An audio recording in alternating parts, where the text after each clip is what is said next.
বারাকাতুহু। ইন্নাল হামদালিল্লাহ। সম্মানিত বন্ধুগণ, আপনারা সবাই ভালো আছেন? আমি আল্লাহর রহমতে আপনাদের দোয়ায় ভালো আছি। আপনাদের সামনে আবারও নতুন ভিডিও নিয়ে হাজির হলাম। ভিডিওটি শুরু করার আগে আপনাদেরকে বলবো, ভিডিওগুলো টেনে টেনে না দেখে সম্পূর্ণ ভিডিওগুলো দেখবেন। দেখলে সম্পূর্ণ ভিডিও বুঝতে পারবেন। টেনে টেনে দেখলে কিছুই বুঝতে পারবেন না। তো যারা এখন আমার ভিডিওগুলোতে লাইক করেন না, আমার ভিডিওগুলোতে লাইক করে দিবেন। যারা এখন আমার চ্যানেলটাকে সাবস্ক্রাইব করেন না, আমার চ্যানেলটাকে সাবস্ক্রাইব করে পাশের বেল আইকনটি বাজিয়ে দিবেন।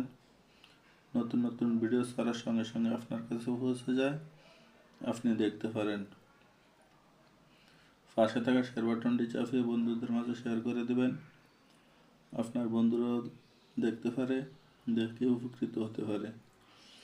তো বন্ধুগণ, আজকে যে ভিডিওটি নিয়ে হাজির হলাম, ভিডিওটি স্বামী স্ত্রী অথবা প্রেমিক প্রেমিকা যে কোনো একজনের ভিতরে অধিক মাত্রায় অধিক পরিমাণে ভালোবাসা প্রেম বাড়ানোর বশীকরণ।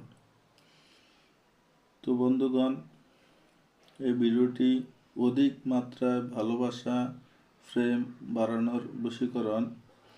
যে ব্যক্তি বৃহস্পতিবার দিনে এই নকশাটা লিখে ব্যবহার করবে, ইনশাআল্লাহ আজিজ, আল্লাহর রহমতে এই নকশার দ্বারা, এই নকশার বরকতে অধিক পরিমাণে বেনজির অধিক পরিমাণে তাদের দুজনের ভিতরে প্রেমিক প্রেমিক অথবা স্বামী স্ত্রীর ভিতরে বেনজির অধিক মাত্রায় ভালোবাসা বেড়ে যাবে ইনশাআল্লাহ।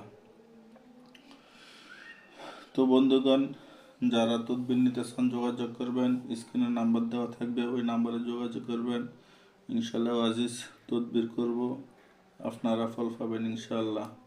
আপনাদের স্বামী স্ত্রীর ভিতরে ঝগড়া, আপনাদের প্রেমিকের ভিতরে ঝগড়া, ইনশাআল্লাহ তদবিরের দ্বারা ঝগড়া বিবাদ হয়ে অধিক মাত্রায় ভালোবাসার সৃষ্টি হয়ে যাবে ইনশাআল্লাহ।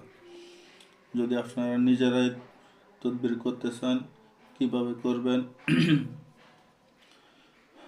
ওই নিয়ম আমি বলে দিব, ওই নিয়ম অনুযায়ী কাজ করবেন, আল্লাহর রহমতে আপনারা ফল পাবেন। তো এই নিয়মগুলো হলো, সর্বপ্রথম আপনাকে মেশক, জাফরান, গোলাপ জল, কুমকুম এই তিনটাকে একসাথ করে একটা কালি বানিয়ে এরকম একটা কলম নিতে হবে।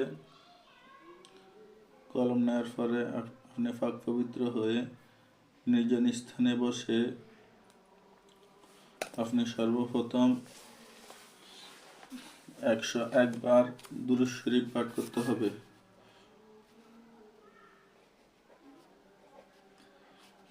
101 বার দুরূদ শরীফ পাঠ করতে হবে।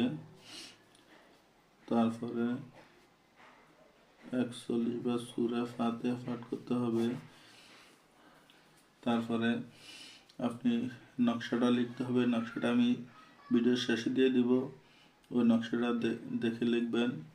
তারপরে আপনাকে 21 বার সূরা ফাতিহা পাঠ করতে হবে। তারপরে 11 বার দুরূদ শরীফ পাঠ করতে হবে।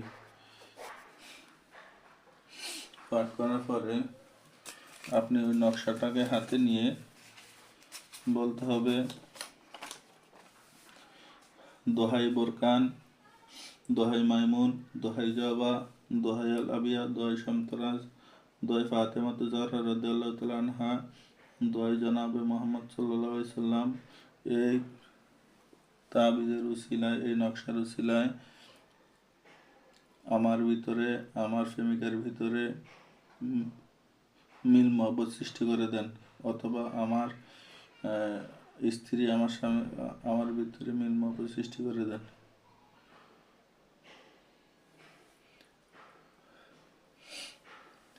এই কথা বলে আপনি তাবিজের উপরে ফু দিতে হবে। ফু দিয়ে আপনি নিজে ধারণ করবেন, ইনশাআল্লাহ আজিজ আপনারা ফল পাবেন। তো আপনারা যখন এই আমল করবেন, এই আমল করার আগে এই আমলের এই তদবিরের মক্কেল থেকে আপনি অনুমতি নিয়ে নিতে হবে। অনুমতি নিয়ে কাজ করবেন, ফল পাবেন। অনুমতি নিয়ে কাজ করবেন না, ফল পাবেন না। অনুমতি নেওয়ার জন্য স্ক্রিনে যে নাম্বার দেওয়া থাকবে, ওই নাম্বারে যোগাযোগ করবেন, ইনশাল্লাহ আজিজ আল্লাহর রহমতে অনুমতি দিয়ে দিব, আপনি কাজ করলে ফল পাবেন। তো অনুমতি নেওয়ার জন্য কিছু সদকা আছে, ওই সদকা দিবেন।